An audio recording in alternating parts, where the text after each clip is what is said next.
Sarah once had it all. A soaring career in architecture, multi-million-dollar projects, and a future as bright as the city skylines she helped design. She was a force, a visionary, a woman who commanded respect in every boardroom. But then, love entered her life. Marriage followed, and with it, a decision even grander than any skyscraper she'd ever imagined. She chose to give it all up, to become a wife, to become a mother, to build a home. Her friends called her crazy. Her colleagues expressed their regret. But Sarah believed it was the right choice.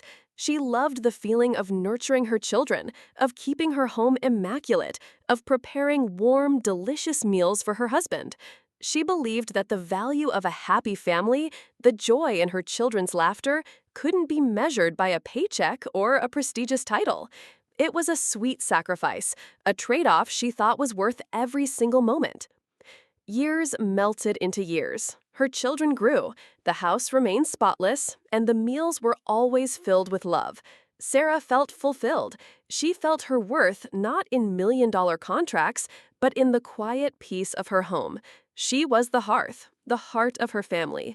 Until one fateful evening.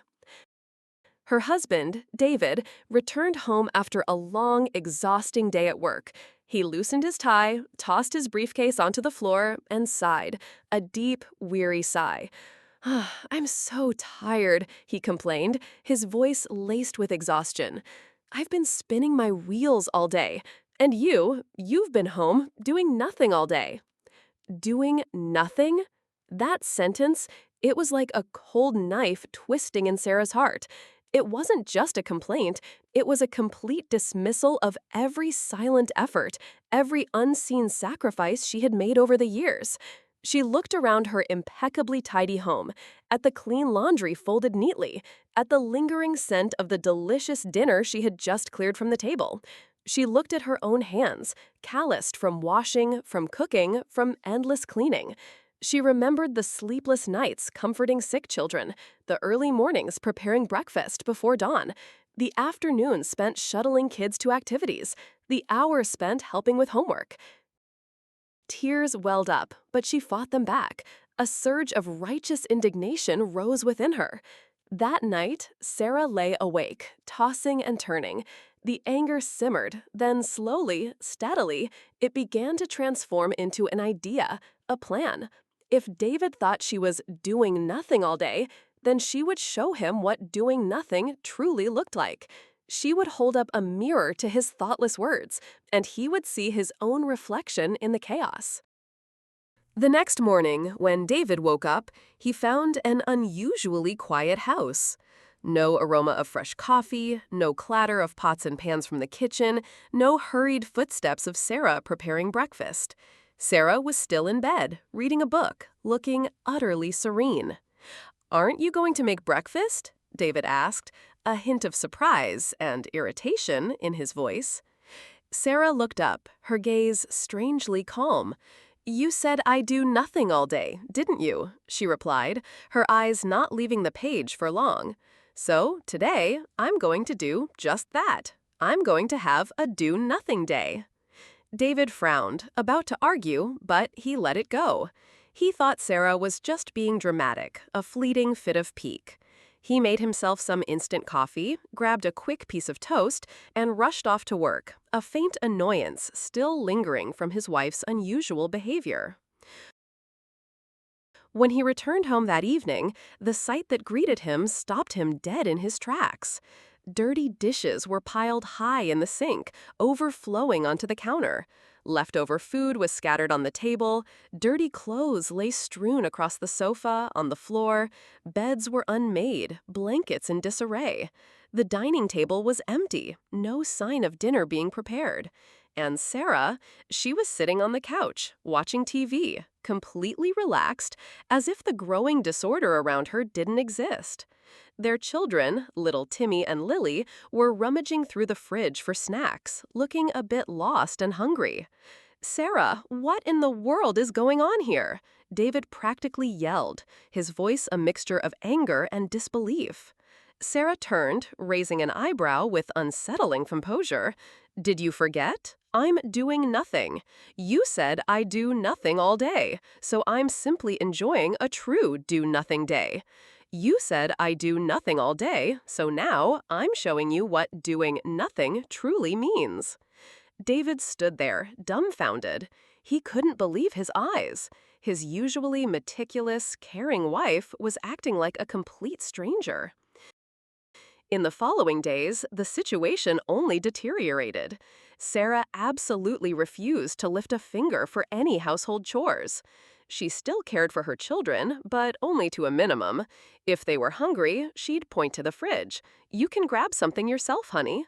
If they wanted a toy, she'd say, "Go find it yourself, darling." She didn't clean, she didn't do laundry, she didn't cook. She spent her time reading books, watching movies, going for walks, meeting friends she hadn't seen in ages. She bought takeout, ordered delivery. She reveled in the free time she had sacrificed for so long.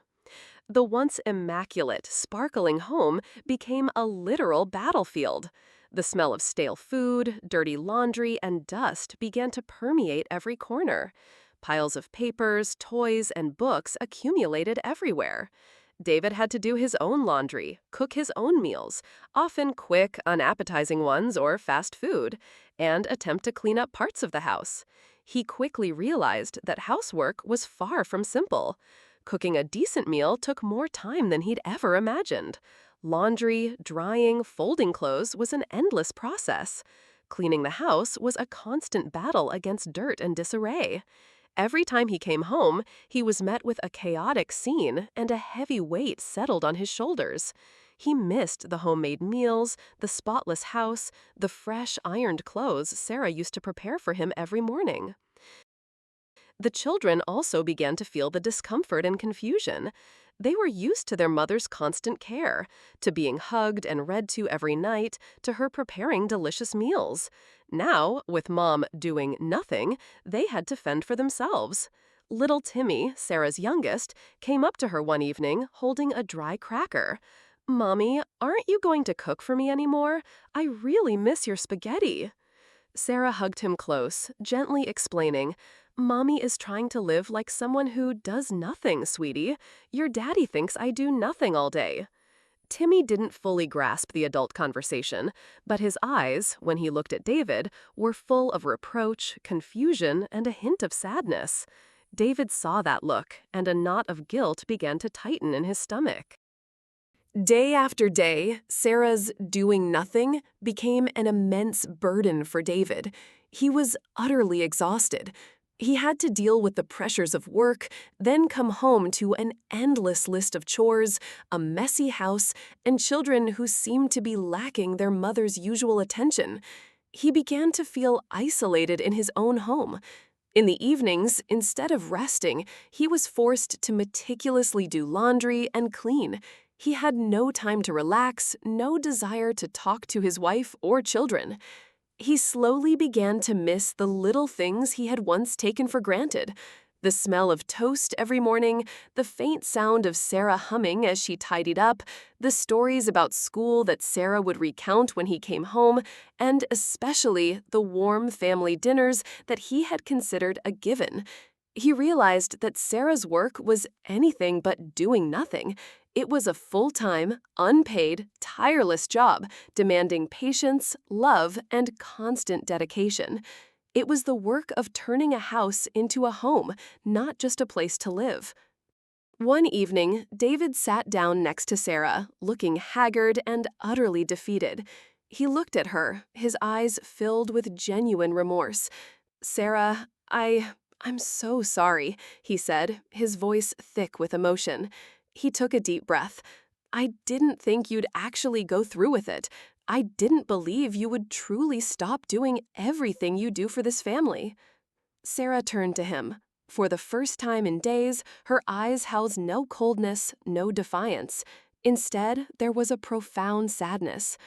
"I was so thoughtless, Sarah," David continued, his voice trembling. "I didn't realize how much you've sacrificed. I trivialized your efforts, dismissed the immense value you bring to this house, to our family. I said careless words, words that hurt you deeply. I'm truly sorry." He looked into Sarah's eyes, his own eyes red-rimmed. "Sarah, I truly miss you. I miss our home. I miss your cooking. I miss the life we had. I know I was wrong. I promise I will never say those words again. I will help you. I will share the burden with you. We will build this home together again, both literally and figuratively." Sarah said nothing. She simply looked at David, seeing the sincerity in his eyes, the deep regret. She saw that he had finally understood. That was all she had ever wanted to hear. Tears streamed down her face, but this time they were tears of release, of understanding. Her doing nothing revolution had succeeded. The next morning, David woke up earlier than usual. He went into the kitchen and began to clean the dirty dishes, scrubbing the sink. He was clumsy, dropping a few plates, but he persevered. He focused on doing the laundry, learning how to use the washing machine, how to sort clothes. Sarah watched him, a gentle smile spreading across her face. She didn't immediately rush to help him. She let him do it, let him experience and understand for himself. David no longer trivialized housework. He actively helped Sarah, sharing the burden with her. He realized that being home wasn't doing nothing. It was a full-time, unpaid, tireless job, demanding patience, love, and constant dedication. He dedicated time to playing with the children, reading to them, taking them to the park. He learned to cook simple meals, and even though they weren't as delicious as Sarah's, he was proud when the children ate them all. Sarah also learned a crucial lesson. Her self-worth didn't need external validation, but sometimes a little doing nothing was the best way to prove her worth. She understood that her sacrifices were meaningful, but they also needed to be acknowledged and cherished. Their lives changed completely. The house was once again filled with laughter, warm meals, and an atmosphere of love and understanding. David and Sarah had learned to communicate more openly, to appreciate each other's efforts, and to nurture their home together. Sarah's story spread among women. It became a gentle yet powerful reminder. Never underestimate the quiet strength of the women who run our homes, because when they do nothing, it might just be a quiet revolution unfolding, a priceless lesson being taught, and an opportunity for love and appreciation to be reborn and flourish. What do you think about how Sarah taught her husband a lesson he'd never forget? Would you dare to do something similar if you were in Sarah's shoes? Share your story with us.